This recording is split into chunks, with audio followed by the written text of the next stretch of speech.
If you have no credit or bad credit, banks see you as a risk, even if you've never missed a payment. In this video, I'll show you exactly how to build credit from scratch, step by step, even if you're starting at zero. So, what credit actually is? You may be asking yourself.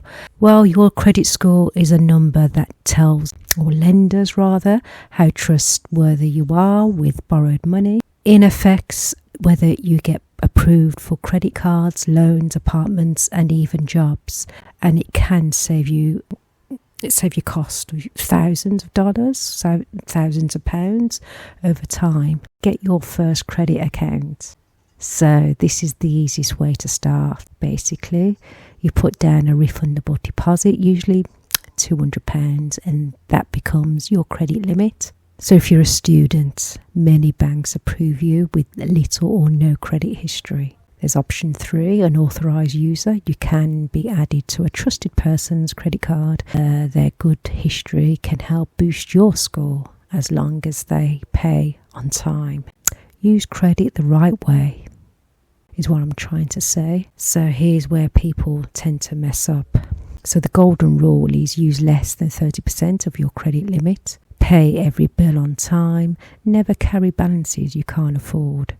For example, if your limit is £300, don't spend more than 90. For example, step 3, payment history is king. Payment history makes up to 35% of your credit score.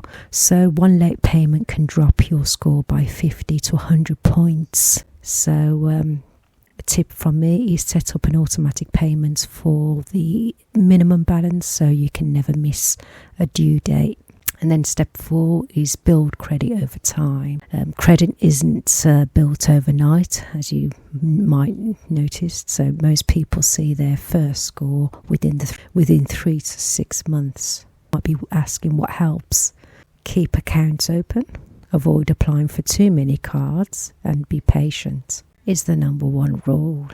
And the common mistakes to avoid is maxing out your card, missing payments, closing your first card too early, applying for too many accounts. These mistakes can keep you stuck in for years. And finally, the final advice I've got for you is credit is a tool. Used correctly, it can unlock better interest rates, financial freedom, and more opportunities. So if you want to follow up on this video on the best beginner credit cards or how to get up to 700 plus points score rather, hit the like and subscribe button for more useful tips.